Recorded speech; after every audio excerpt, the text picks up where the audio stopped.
Now, new fallout from the bombshell allegations surrounding labor leader Cesar Chavez. Dolores Huerta, the woman who stood alongside Chavez at the forefront of the farm workers movement, is speaking out about the sexual abuse she says she suffered. CBS LA political reporter Tom Waite spoke to the journalist who obtained that interview.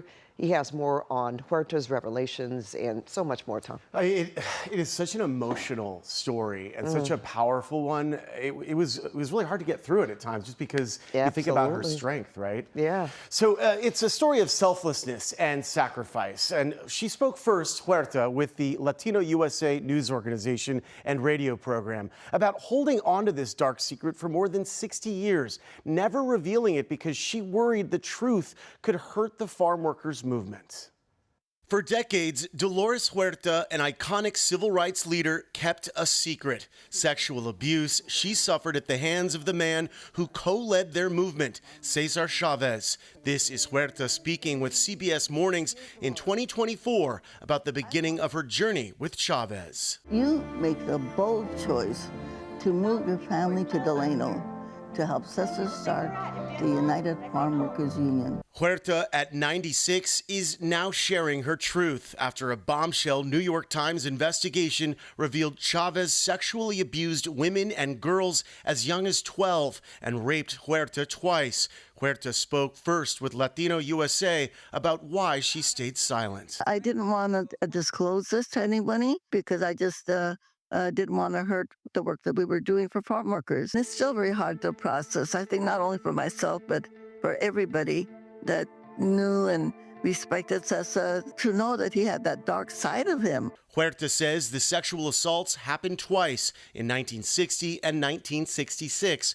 Huerta would have 2 daughters with Chavez. She kept them secret. I guess I'm very fortunate that I did not get very big when I had my pregnancies. I was pretty much able to hide them. They were raised, by family members. And the one thing I do feel good about today, I have strong relationships with all of my children. Latino USA's Maria Hinojosa was the first journalist to speak with Huerta after the Times investigation broke. We have to remember that Dolores Huerta, like the rest of us, is reading the New York Times at the same time that the rest of us are. So if we're in shock, imagine the shock of Dolores Huerta. In Huerta's interview with Hinojosa, Huerta said the other victims coming forward gave her courage. I think the fact that the women survivors who had this happen to them as they were girls, that they have had the courage to come out, and God knows I really applaud them so much, because I think their courage has given me the courage also to be able to come out. As Chavez's statues and street signs are removed and taken down, Hinojosa says the decades of activism by the people cannot be erased. The movement, the people, it wasn't one person. It wasn't Cesar Chavez who changed history. He did not march to Sacramento all by himself.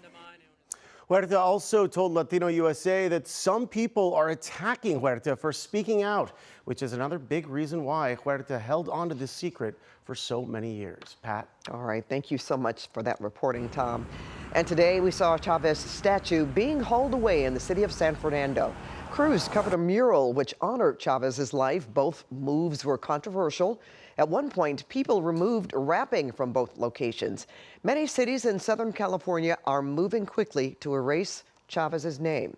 And today, LA Mayor Karen Bass signed a proclamation to change Cesar Chavez Day, which is March 31st, to Farm Workers Day. Now, there is a Cesar Chavez Avenue that runs 6 miles from Chinatown east through Boyle Heights and ending in Monterey Park.